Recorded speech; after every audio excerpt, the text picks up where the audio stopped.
Every 5 minutes that goes by without me being a millionaire will cause the temperature to rise 3 degrees. I'm just a broker. I can do it in 2 hours. Not my problem.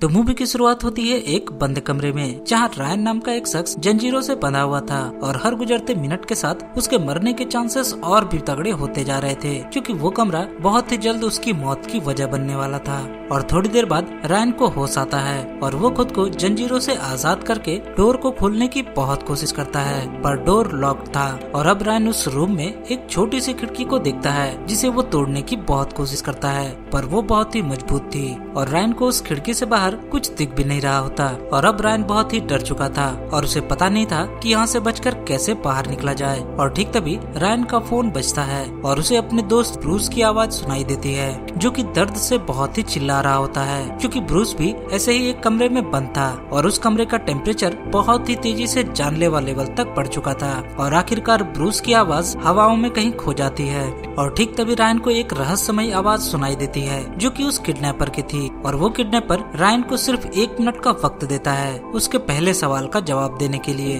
और वो kidnapper उससे किसी investor का नाम बताने को कहता है। शुरुआत में रायन इसे मजाक समझकर सवाल का जवाब नहीं देता, पर तभी वो किडनैपर रूम का टेम्परेचर 100 डिग्री फ़ारेनहाइट तक बढ़ा देता है और अब रायन की हालत पतली होने लगती है और गर्मी से झुलसकर मरने के बदले रायन उस किडनैपर के सवालों का जवाब देना पसंद करता है और उस किडनैपर से माफी भी मांगता है। और किडनैपर फौरन ही हीटर को बंद करके फैन को ऑन कर देता है। और अब रायन समझ चुका था कि यहाँ से बाहर निकलने का सिर्फ एक ही रास्ता है, खुद वो किडनैपर। और अब वो किडनैपर उसे एक बहुत ही डरावनी बात बताता है और वो कहता है कि उसे रायन को जिंदा छोड़ने के बदले 5 करोड़ रुपए चाहिए, वो भी 2 घंटों के अंदर। और ऐसा ना करने पर वो किडनैपर हर 5 मिनट में रूम का टेम्परेचर 3 डिग्री तक बढ़ाता जाएगा और अंत में रायन गर्मी से झुलसकर मारा जाएगा।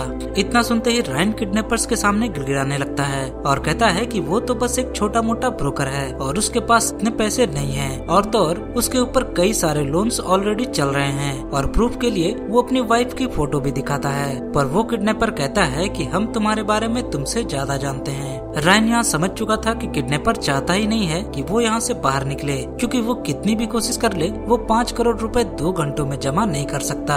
और अब रायन घबराकर अपने भाई जॉन को कॉल करता है, जो कि एक पुलिस वाला था। और जॉन रायन के कॉल से सरप्राइज था, क्योंकि उन दोनों के बीच लगभग 2 सालों से बातचीत बंद थी। और अब रायन जॉन को अपने किडनैप होने की बात बताता है और जॉन उसके फोन के जरिए उसे ट्रेस करने में लग जाता है। किडनैपर उसके इस हरकत पर उसे कहता है कि उसे पुलिस पर ज्यादा भरोसा नहीं करना चाहिए। और अब रायन अपनी वाइफ एना को कॉल करता है, पर उसे अपनी किडनैपिंग की बात नहीं बताता और कहता है कि वो सेविंग्स अकाउंट में पड़े सारे पैसे किडनैपर के अकाउंट में ट्रांसफर कर दे। पहले तो उसकी वाइफ मना करती है, पर थोड़ी बहस करने के बाद एना मान जाती है और वो सारे पैसे किडनैपर्स के अकाउंट में ट्रांसफर कर देती है। और अब रायन अपने फादर को कॉल करता है और उसे भी अपनी सारी सेविंग्स किडनैपर के अकाउंट में ट्रांसफर करने को कहता है। पहले तो उसके फादर भी मना कर देते हैं, पर अंत में बेटे की खातिर वो भी मान जाते हैं और सारे पैसे ट्रांसफर कर देते हैं। पर रायन को एक मोटी रकम जुटानी थी और इतना काफी नहीं था और हर बीतते समय के साथ रूम का टेम्परेचर भी बढ़ता जा रहा था और अब रायन को सांस लेने में भी दिक्कत होने लगी थी।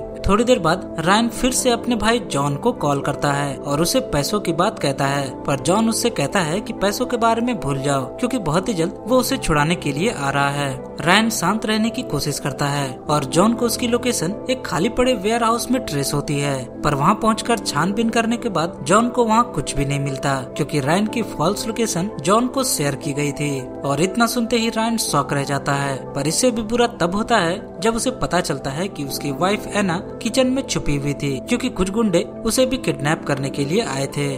और अब किडनैपर फिर से रायन को टॉर्चर करने के लिए खोलते हुए पानी की बौछार करने लगता है और रायन कई जगहों से झुलस जाता है। वो खुद को एक चेयर के जरिए बचाने की कोशिश करता है, पर फिर भी उसका शरीर कई जगहों से झुलस चुका था। और अब किडनैपर कहता है कि उसने एना को भी किडनैप कर लिया है और वो उन दोनों को तब तक नहीं छोड़ेगा जब तक उसे 5 करोड़ रुपए नहीं मिल जाते। और रायन को अभी भी 4 करोड़ रुपए जमा करने थे। और अब रायन का सिर्फ एक ही मकसद था, अपनी जान बचाना। और इसके लिए वो अपने सारे क्लाइंट को एक एक करके कॉल करने लगता है और उन सब से फंडिंग की डिमांड करता है एक फेक कंपनी के शेयर्स के नाम पर, और उसके बहुत सारे क्लाइंट अभी पैसा इन्वेस्ट करने के लिए तैयार हो जाते हैं। पर उस रूम का टेम्परेचर बहुत ही ज्यादा बढ़ चुका था और रायन किडनैपर से टेम्परेचर कम करने को कहता है ताकि वो अपने क्लाइंट को अच्छी तरह से कंट्रोल में ले सके। पर वो किडनैपर उस पर रहम करने के मूड में बिल्कुल भी नहीं था। पर रायन यहाँ हार नहीं मानता और क्लाइंट को कन्विंस करने में लगा रहता है। पर थोड़ी देर बाद रायन गर्मी के कारण बेहोश हो जाता है और थोड़ी देर बाद जब जॉन उसके फोन पर कॉल करता है तो उसकी नींद खुलती है और रायन अपने किडनैपिंग के बारे में याद करता है और उसे एक शख्स अपनी कार की पिछली सीट पर नजर आता है और उसे वहीं से किडनैप किया गया था। पर इसके अलावा रायन को और कुछ भी याद नहीं होता क्योंकि बहुत ही तेज गर्मी के कारण उसके दिमाग ने सोचना और समझना बंद कर दिया था। और ठीक तभी रायन की किस्मत चमकती है और उसके पास उसके एक क्लाइंट का कॉल आता है जो फौरन ही सारे पैसे उस किडनैपर के अकाउंट में ट्रांसफर कर देता है और रायन किडनैपर से फौरन ही रूम के टेम्परेचर को कम करने को कहता है। पर किडनैपर उसे इतनी आसानी से छोड़ने वाला बिल्कुल भी नहीं था और अब किडनैपर कहता है कि उसने रूल के मुताबिक पैसे जमा नहीं किए क्योंकि उसने बचे हुए 4 करोड़ रुपए को जमा करने के लिए अपने क्लाइंट के साथ धोखा किया जो उसे नहीं करना चाहिए था और सजा के तौर पर उसे अब और एक्स्ट्रा 4 करोड़ रुपए देने होंगे। और यहाँ हमें उस किडनैपर से एक बहुत ही शॉकिंग बात पता चलती है कि रायन के पास एक और सीक्रेट अकाउंट है जिसमें 4 करोड़ रुपए पहले से ही मौजूद हैं और ये बात हमें सोचने पर मजबूर कर देती है कि रायन के पास पैसे होते हुए भी उसने उस किडनैपर को अपने पैसे क्यों नहीं भेजे। और अब किडनैपर उस रूम का टेम्परेचर 200 डिग्री फ़ारेनहाइट तक बढ़ा चुका था और अब कोई भी दूसरा रास्ता ना पाकर रायन अपने बैंक को कॉल करता है और पैसों को किडनैपर के अकाउंट में ट्रांसफर करने को कहता है। और इतना कहते ही रायन सदमे से बेहोश हो जाता है।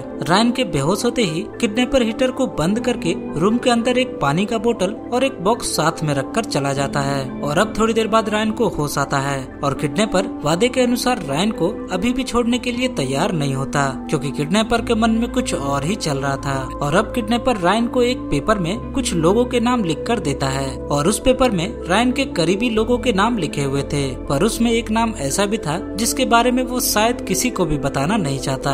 और इतने में ही उसे एना का कॉल आता है और वो कहती है कि उसे भी किडनैप कर लिया गया है और वो भी एक हीटिंग चैम्बर में कैद है। और अब किडनैपर फिर से रायन को एक टास्क देता है, सच कबूल करने का टास्क, जिसके बाद वो दोनों घर वापस जा सकते थे। और अब रायन एना को कॉल करके इधर उधर की बातें करने लगता है पर वो किडनैपर फिर से एना और रायन के रूम का टेम्परेचर बढ़ाने लगता है। और अब रायन बड़े ही भारी मन से एना को बताता है कि वो अपने क्लाइंट को फॉल्स कंपनी के नाम बताकर उनसे पैसे ले लिया करता था और ये उसका पुराना धंधा था। और इतना कहते ही किडनैपर उसे उस बॉक्स को खोलने को कहता है और अब रायन को उसके अंदर एक कटी हुई उंगली मिलती है जो कि उसकी दूसरी वाइफ लेस्ली की थी। और किडनैपर ने लेस्ली को भी किडनैप कर लिया था और अब फोन पर वो तीनों एक दूसरे से बातें कर रहे थे। और अब रायन को फाइनली स्वीकार करना पड़ता है कि उसकी 2 बीवियां थीं, एना और लेस्ली। और रायन बड़े ही भारी मन से सब कुछ कबूल करने लगता है और वो कहता है कि रायन ने लेस्ली से कभी भी प्यार नहीं किया और उसने उससे शादी सिर्फ पैसों के लिए की और वो हमेशा से ही एना से प्यार करता है। और इसी बीच रायन को जॉन का कॉल आता है जो कि उससे कहता है कि वो 10 मिनट में उसके पास पहुंच जाएगा। पर अब रायन को कोई भी फर्क नहीं पड़ता क्योंकि उसकी दुनिया अब सच को कबूल करने के कारण पूरी तरह से बर्बाद हो चुकी है। और अब रायन जॉन से भी माफी मांगता है क्योंकि रायन ने जॉन के साथ भी कुछ अच्छा नहीं किया होता। और अब रायन को उस बॉक्स में एक गन भी मिलती है और किडनैपर के मुताबिक अगर रायन खुद की जान ले लेता है तो वो एना और लेस्ली दोनों को कैद से जाने देंगे। और रायन बिना कुछ सोचे समझे खुद को शूट करता है पर वो गन खाली थी और ये देखकर रायन बहुत ही बुरी तरह से रोने लगता है। थोड़ी देर बाद उस रूम से एक और दरवाजा खुलता है और रायन वहाँ से बाहर निकलता है और थोड़ी दूर में रायन को जॉन नजर आता है जो कि उसे छुड़ाने आया होता है। पर कहानी तो कुछ और ही थी क्योंकि रायन फौरन ही समझ जाता है कि इतनी जल्दी वो इस जगह पर कैसे आ सकता है और इसका मतलब साफ था कि जॉन ही वो किडनैपर है जो शुरू से ही उसे टॉर्चर करता आ रहा था। पर जॉन ने ऐसा आखिर क्यों किया? और अब जॉन रायन से कहता है कि 1 साल पहले उसके बेटे की तबीयत बहुत ही जोर से खराब हुई थी और जॉन मदद के लिए रायन के पास आया था पर रायन ने उसकी मदद नहीं की थी। इसके जवाब में रायन फौरन ही कहता है कि उसे अपने भतीजे के बारे में बिल्कुल भी पता नहीं था वरना वो जरूर हेल्प करता। पर जॉन का बेटा मदद न मिलने के कारण बीमारी से मारा गया और जॉन अपने बेटे का कातिल रायन को समझने लगा और उससे बदला लेने की ठान ली। और इसलिए जॉन रायन की हर कमजोरी के बारे में पता लगाने लगा और इसी दौरान उसे रायन रायन की दूसरी वाइफ लेस्ली के बारे में भी पता चला और जॉन एक प्लान के तहत रायन को बर्बाद करने में लग गया। जॉन आगे कहता है कि उसका कलीग ब्रूस भी जॉन के साथ मिला हुआ था और एना और लेस्ली भी रायन के मुंह से अपना कन्फेशन सुनना चाहती थी और इसीलिए वो भी जॉन से मिली हुई थी। पर अब एना रायन को माफ करने के लिए तैयार हो जाती है क्योंकि उसे पता चल चुका था कि रायन उससे बहुत ही मोहब्बत करता है। पर वहीं दूसरी तरफ लेस्ली इस बात को बर्दाश्त नहीं कर पाती और वो एना को गन से शूट कर देती है और फौरन ही उन सारे पैसों को अपने अकाउंट में ट्रांसफर करने लगती है। पर वहाँ तो कोई पैसे थे ही नहीं और अब बाजी पलटती है और हमें पता चलता है कि रायन ने काफी पहले ही किडनैपर के बारे में पता लगा लिया था।